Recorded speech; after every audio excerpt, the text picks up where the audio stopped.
Hello my students. मैं RP sir आज आपका हिंदी व्याकरण की क्लास में स्वागत करता हूं। आप जानते हैं कि आपके यूट्यूब चैनल का नाम है बीएससी गुरु, जिसे आपको सब्सक्राइब भी करना है, लाइक भी करना है और शेयर भी करना है। तो बच्चों, ज़्यादा बातें न करते हुए आइए हम लोग चलते हैं व्याकरण की ओर और आज पढ़ते हैं भाषा के बाद। इससे पहले हम भाषा पढ़ चुके हैं, तो आज हम पढ़ते हैं भाषा। तो भाषा के अंग क्या हैं? हम बात करेंगे भाषा के अंग। जैसा कि बच्चों हम जानते हैं कि भाषा के कितने अंग होते हैं, ये मैं बता चुका हूँ पहले ही, लेकिन फिर एक बार बता रहा हूँ। भाषा के 3 अंग होते हैं। पहला है वर्ण, नंबर 2 है शब्द एंड नंबर 3 हो जाएगा आपका वाक्य। ये 3 अंग हैं। हमें पढ़ना है वर्ण, इसके बाद पढ़ना है शब्द, इसके बाद पढ़ना है वाक्य। लेकिन बच्चों, हमें ये भी जानना होगा कि वर्ण और अक्षर में क्या अंतर है। अक्षर के बारे में तो आपको बताया ही नहीं गया, थोड़ा सा डिफरेंस है, उसे भी बता देता हूँ। आइए देखते हैं। अक्षर अक्षर एवं वर्ण में अंतर। तो बच्चों, सबसे पहले हम अक्षर पढ़ेंगे। अक्षर अक्षर क्या है? तो इसकी परिभाषा है न क्षरति इति अक्षरः। अर्थात जिसका क्षय नहीं होता, जिसका नाश नहीं होता, उसे हम अक्षर कहते हैं। अब हम बात करते हैं अक्षर के प्रकार की। अक्षर के प्रकार। बच्चों, अक्षर हमारे 2 प्रकार के होते हैं। पहला है बद्धाक्षर और दूसरा है मुक्ताक्षर।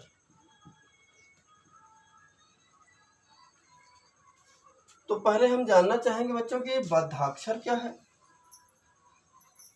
हम इसकी परिभाषा आपको बता रहे हैं कि जिन ध्वनि के अंत में, जिस ध्वनि के अंत में हलंत आता है, उसे बद्धाक्षर कहा जाता है।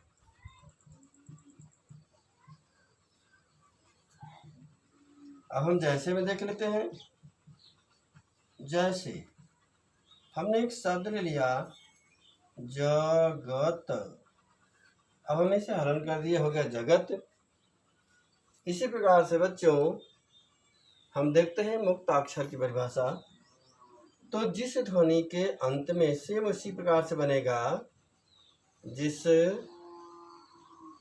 ध्वनि के अंत में हलंत न हो, उसे मुक्ताक्षर कहते हैं।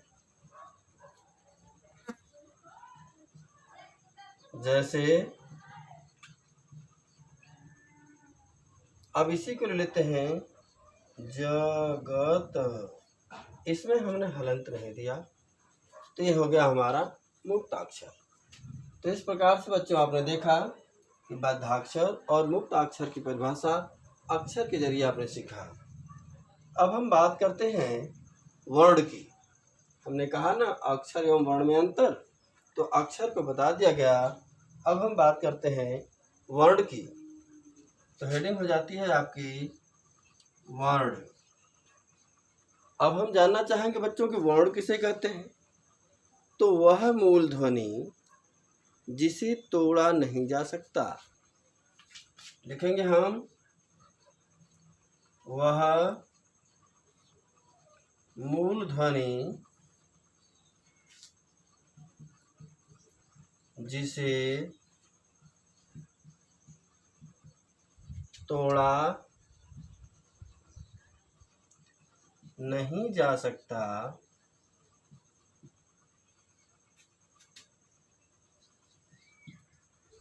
वर्ण कहलाता है।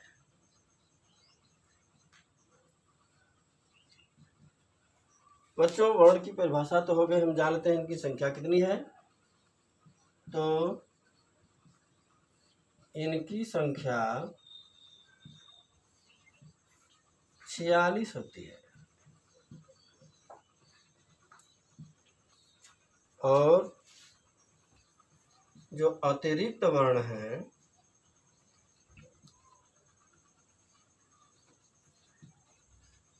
वे दो होते हैं, अड़ व ढ़। यही दो होते हैं, अड़ और ढ़। ये दो हमारे अतिरिक्त होते हैं। तो बच्चों हमने अभय वर्ण को जाना। अब हम वर्ण के भाग के बारे में जानेंगे। जिस प्रकार से आपने अक्षर को जाना, अक्षर के दो प्रकार थे, उसी प्रकार से अब हम वर्ण को जानेंगे। तो आइए हम जानते हैं वर्ण के प्रकार। बच्चों ये वर्ण के प्रकार जो है दो होते हैं। पहला होता है स्वर और दूसरा होता है व्यंजन। आपने देखा कि वर्ण के दो प्रकार हुए, स्वर और व्यंजन। अब हम बात करते हैं स्वर की। तो सबसे पहले हम स्वर की परिभाषित करेंगे। स्वर, स्वर किसे कहते हैं। बच्चों आप स्वतंत्रता के बारे में अच्छी तरह जानते हैं। जो स्वतंत्र रहता है, तो जिन वर्णों का उच्चारण स्वतंत्र रूप से किया जाता है उन्हें स्वर कहते हैं। जिन वर्णों का उच्चारण स्वतंत्र रूप से किया जाता है उसे स्वर कहते हैं। इनकी संख्या जान लेते हैं बच्चों। इनकी संख्या 11 होती है और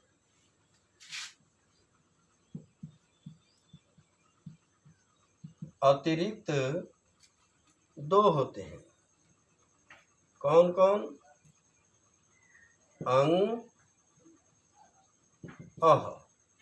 तो ये अतिरिक्त हुए अंग, अह। लेकिन ये 11 संख्या कौन कौन सी है ये जान लेते हैं। अ, आ, छोटी ई, बड़ी ई, छोटा ऊ, बड़ा ऊ, ऋषि, ए, ऐ, ओ, औ। तो इस प्रकार से बच्चों हमने देखा ये 1, 2, 3, 4, 5, 6, 7, 8, 9, 10 और 11 होते हैं। इसे अच्छे प्रकार से याद रखिएगा। ये कंपटीशन में बहुत से पूछे जाते हैं। मैं इतना सिंपल और धीमा इसलिए पढ़ा रहा हूँ कि पहले आप मेरे साथ चलना सीख लें, इसके बाद मैं बहुत फास्ट चलाऊँगा। इसके ऑब्जेक्टिव क्वेश्चन भी बहुत से कराएंगे, जिससे आपकी जानकारी बढ़ जाएगी। आप ग्रामर के साथ साथ कॉम्पिटिटिव भी सीख लेंगे, पूरे कंपटीशन में बैठने लायक हो जाएंगे। तो आइए आगे चलते हैं। अब हम लोग बात करते हैं स्वर के प्रकार की। स्वर के प्रकार, जैसे बच्चों हमने देखा कि स्वर कौन कौन से हैं। अब हम स्वर के बारे में जानना चाहेंगे, यह कितने प्रकार का होता है। तो यह भी 2 प्रकार का होता है। नंबर 1 हो जाएगा ह्रस्व स्वर, नंबर 2 हो जाएगा दीर्घ स्वर। इन दोनों को जानने के बाद अब हमें इनकी परिभाषा भी जाननी चाहिए। तो ह्रस्व स्वर की परिभाषा क्या है? बच्चों, जिनके उच्चारण में बहुत कम समय लगता है, जिन वर्णों के उच्चारण में बहुत कम समय लगता है, इस प्रकार से बनेगी कि जिन वर्णों के उच्चारण में अत्यंत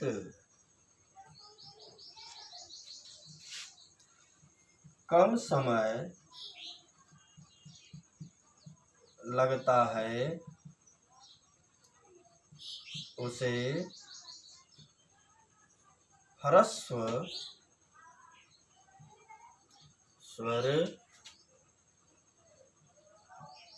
कहते हैं। ह्रस्व स्वर की संख्या जो है 4 होती है। इनकी संख्या 4 होती है।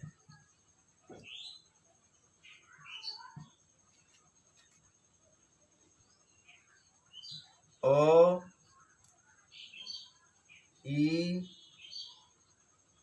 उ और री। अ, ई, उ, री, इनकी संख्या 4 होती है। इसी प्रकार से बच्चों अब हम ध्यान देते हैं दीर्घ स्वर की ओर। तो इसका ठीक विपरीत होगा। लिखेंगे जिन वर्णों के उच्चारण में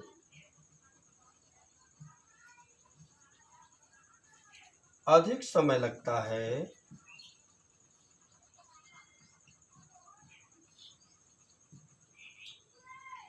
उसे दीर्घ स्वर कहते हैं। बच्चों, इनकी संख्या 7 होती है। इनकी संख्या 7 होती है। कौन कौन सी होती है? आ, बड़ी ई, बड़ा ऊ, ए, ऐ, ओ, औ। 1, 2, 3, 4, 5, 6, 7। तो ये इनकी संख्या हो जाती है दीर्घ स्वर की।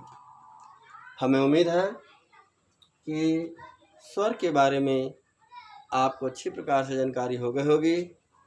इसके बाद व्यंजन आपको बताना है, लेकिन ये वीडियो बड़ी हो जाएगी, इसलिए मैं इतने पर ही इसको समाप्त करता हूँ और आगे नेक्स्ट वीडियो में मैं आपको व्यंजन बताऊँगा।